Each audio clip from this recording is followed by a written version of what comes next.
All right, so earlier today, there were some stories about the possibility, and this has been there, it's been kind of in the atmosphere, about Texas State and the possibility of one day they might be a part of the Pac-12. John Wilner, again, traded some text messages with him. The Pac-12 close to both a media deal and expansion decision. Here's our look at the value that Texas State would bring. And this, of course, is part of what he does with the San Jose Mercury News. It's about chips for 2030, not dollars for 2025 from March. And this was a story, Pete Thamel had a part of this in the ESPN. The coverage of the story was college realignment intel, Texas State cryptic post, and the Pac-12's next move.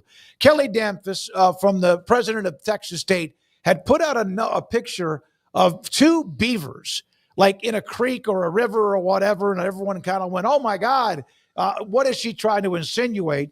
But there is no doubt that Texas State might be on deck when it comes to the possibility of the Pac-12 adding what they do need in one more team, which also leads to the conversation, well, why would UNLV not be a part of that? And let's make sure we'll push that to the corner for right now. But Texas State, Paul and Craig, G.J. Kinney told me he was walking around with recruits throughout the weekend, and a lot of people asking about, are you guys going to join the Pac-12? And he really couldn't answer them. We invited the AD at Texas State on the show, Coriel, and I was told late last week that he wasn't available. It was not a good time. And you wonder if it's because there's really not much he can say. Yeah, probably not. I think it would be a good move for the Pac-12.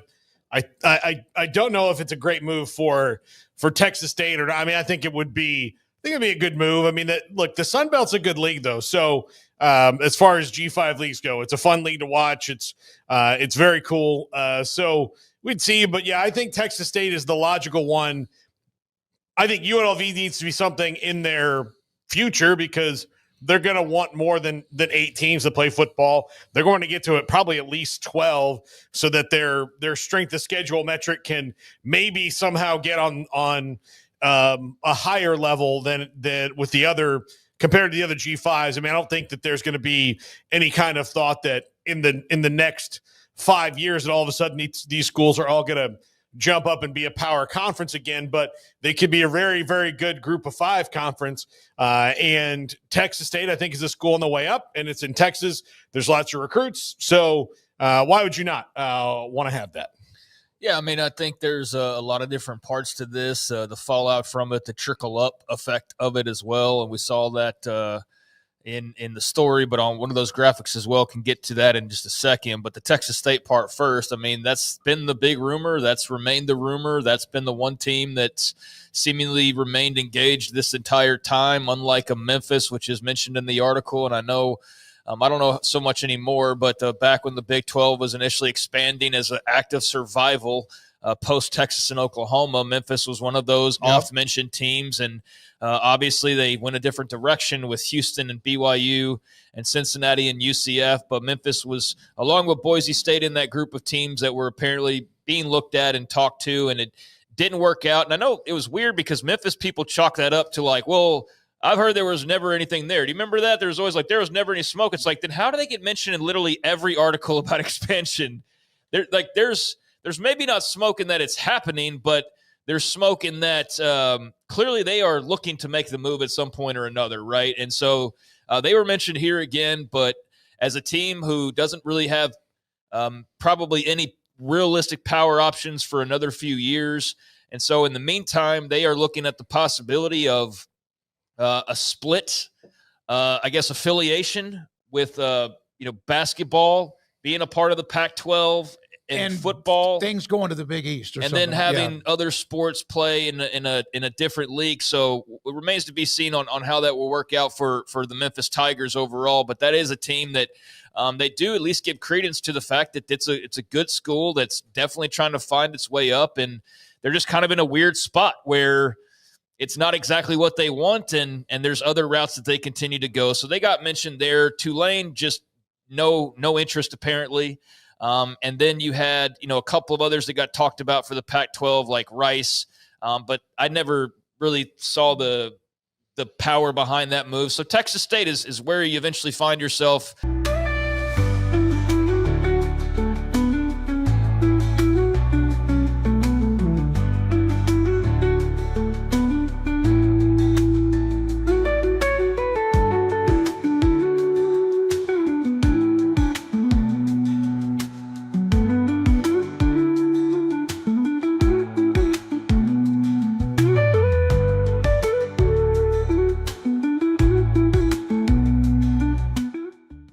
throughout all these various rumors, and they've been a constant. And I think they've clearly shown, whether just straightforward or by subtweeting or whatever, that they are definitely interested. And it appears all signs pointing to them being a new member of the Pac-12. It's just a matter of it probably needing to happen in the next couple of weeks to avoid that July 1st deadline, and it will be a bigger amount of money they would have to pay. So I think you're going to see some action on that in the next couple of weeks. We're probably going to see Texas State announced as the newest member of the Pac-12.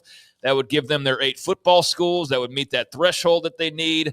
And then you have Gonzaga as the 9th in the basketball-only school. And I don't know if there would be anything on top of that. But, yeah, I think it's a great move for the Bobcats. I think they're a massive school with a lot of potential. They're in a cool area, and they seem to be interested in investing. And so I think that it's not going to turn a lot of heads here in Texas because they're probably, 8th? Like if you're doing a line of the power order of schools in the state of Texas, but it's still the state of Texas, and that's what the Pac-12 wants. They want that market. Huge growth area. They want a big, fun school like Texas State, and I just think the relationship makes a lot of sense. So, yeah, I think we're going to see Texas State in the Pac-12 in the very near future. John Wilner said, why would it not be UNLV? He said, UNLV is the move if you want to do it for 2025. Texas State makes the decision or makes it sense for 2030 for when – now, they're going to have a media rights deal. We've heard about this, that it might be as early as June 30th, and Wilner has discussed that before. The Pac-12 should act accordingly. Strategic decisions in the spring of 2025 must be made with the fall of 2030 in mind, with the building the strongest, most valuable football product possible. And that, in his opinion, would be the Bobcats in San Marcos, Texas, at Texas State. Yeah, I mean, I think that they meet that criteria that he lays out, or that desire that he lays out there. I don't like pinning too much on the current head coach because I don't think that current head coach is going to be there to see this all out, but he may be for a couple of years. I definitely think Texas State is not the last stop for G.J. Kinney in the near future. So when I see the reports of they've got a great young head coach, and it's he really shouldn't factor in this decision though, because this is a long-term decision. And I don't know, his long-term status there ultimately. But, UNLV is a school that would make a lot of sense geographically. I've said when we've talked about the new Pac that, no, it's not a power conference by that definition. And no matter who they add, they won't be back in that grouping, but they can be the best of the rest. And I think that before the Texas State potential addition, that they had their Western version of the Sun Belt with a lot of schools geographically connected and some already baked in rivalries, and that could make it a lot of fun. Now, Texas State geographically doesn't make a lot of sense, but it does add a massive market and a massive state, and they were kind of out on an island going the eastern way. So for Texas State, it's just going a different direction. And I think that it kind of breaks up that fun geography, but in a way that makes sense, that it's not a dumb move. They're in between Austin and San Antonio, which has 4.5 million people in that corridor. And so that's one of the things that's grown. It used to be out in the country. I know, because I used to go up to San Marcos or whatever when I was a high school kid in San Antonio my senior year. Now, one of the questions that I did talk to GJ a little bit, one of the things, if you're Texas State, and they're smart. Kelly Dampus, by the way, Craig, you said I called her her. It's a guy. I don't know if I did that or not, but it doesn't make sense. Thought you did. But is that don't be played. Make sure that this is all legitimate. Don't be played because they're using you as a pawn. That is one thing that Texas State has to make sure they do their due diligence.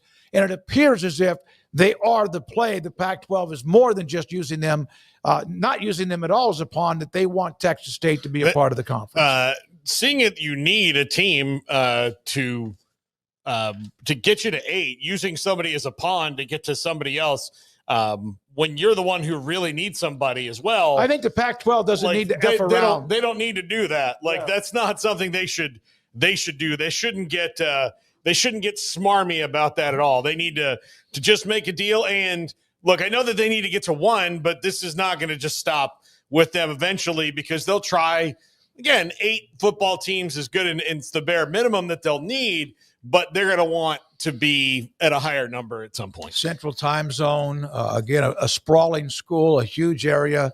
And by the way, Arkansas did shut out Murray State 3-0. No hitter was complete. Yeah. So, all right. Anything else to add on to that? Yeah, I think there's I don't know what the Pac-12 would be cooking up. I mean, I think that it's smart on GJ and Texas State's part to just be a little bit leery and not take everything at face value, but it would be a PR nightmare to try to screw over Texas State. And I don't know who you'd possibly be setting them up to dupe them for to go get. No, I mentioned that there were thoughts that they still would rather have UNLV and that Texas State would be a fallback. No, they want Texas State. UNLV would be better maybe today, but the Texas State's better for the Pac-12 as they move into the future. Yeah, and Texas State is gung-ho about it. UNLV's already made their decision. I know that didn't stop talk about, maybe that could change, but they've got a lot to consider when it comes to the financials right now at UNLV. For the people who always bring up, well, why not UNLV? Or why is UNLV making bigger moves? Why do they jump to the Big 12? Why don't they jump to the Pac-12? I think there's a lot of financial considerations that are involved with that they need to figure out and maybe be in a better position to make that type of a move, including their Mountain West, any potential exit fee. But I know that's also still part of this, is that's being worked out. That lawsuit's ongoing. We still don't know the end result of that at this point. So that's certainly thrown some curveballs here and there and made it not an exactly clean process. But yeah, I can see where UNLV would be a nice splash right away, but I do think long-term Texas State's a great play, expands the footprint, adds a massive state to the folder, and a fun road trip and all that goes with that. I did find, though, the trickle-down effect. Garrett had a graphic up that kind of explained it, but what you'd be looking at in terms of the trickle-up effect would be Texas State joins the Pac-12, so then according to Pete Thamel's article, Louisiana Tech would be your favorite to then go take their spot in the Sun Belt. Mm-hmm. And if not them, then Western Kentucky, another team that was mentioned, but La Tech, the favorite to be that potential replacement. They did talk about Memphis, and Memphis is again kind of in a weird wait and see where they're still hoping for that power invite to come here in the coming years, but there could possibly be sort of a split affiliation down the line. That's something that was mentioned as a possibility. I'm not sure exactly what that would look like, but Memphis still figuring some things out, it appears, although their long-term goal remains the same as it has been for a while now, get to a bigger league in the Power Four. And then as far as if La Tech or Western Kentucky was not mentioned on here, but it is the CUSA Ripple. What they mentioned there was if La Tech or Western Kentucky left, then Tarleton State would probably be the call for CUSA to bring them USA, up, yep. And have Tarleton State, who, that's Texas, but you talk about a school, it's kind of gone 0 to 60 in conference realignment moves over the last few years. That is a school that probably produces more Texas high school football coaches than anybody, definitely per capita. Would you agree with that? Stephen F. Austin and Tarleton State. Yeah, those would be the two. So they love their football, and they've clearly, with their leadership, gone all in on trying to take them to new heights. And you've seen the various moves they've made. And so, that could be the next one.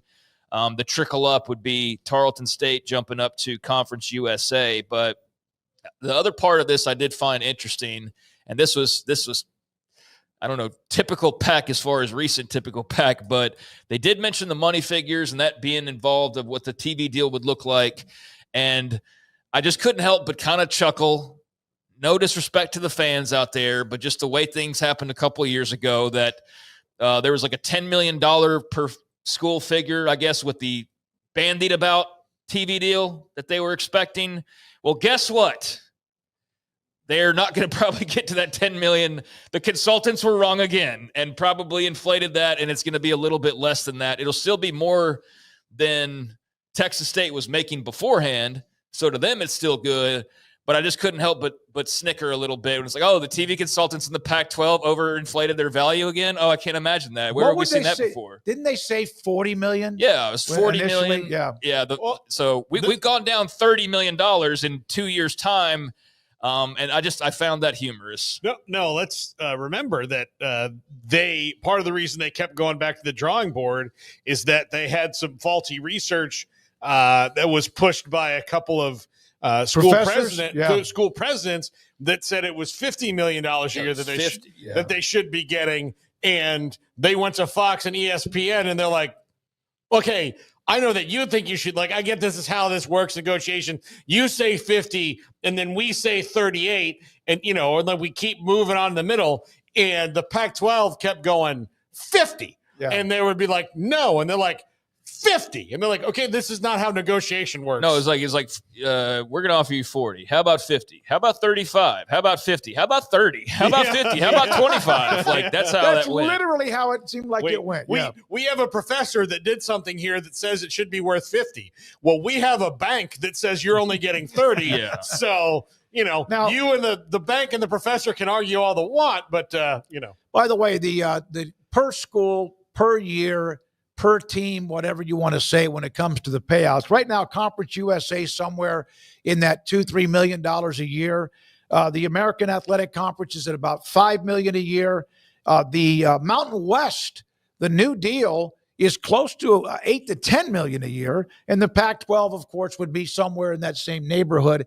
Things change because the Mountain West, half of that, or 6 or 7 teams are headed to join Oregon State and Washington State. Yeah, we're going to see a bunch of new TV deals here in the coming years. A bunch of them getting signed in the last couple of years, and they'll all be pretty much in line to go to 2030. The Pac we've been waiting on for the longest. I can only imagine how the people actually super invested in what that number will look like. Like an Oregon State fan, for example, can only imagine how much their patience is running out, but it does appear like there's some movement. It does appear like they'll be able to meet that threshold with an 8th football team, and they will, have that behind them. And then that TV deal should be out there. According to reports, soon, but we've also been there, done that before. Soon can be like 6 months or a year in the Pac-12, but that all seems to be moving forward. And I want to mention one other part about Memphis, just because I want to be accurate and properly inform people.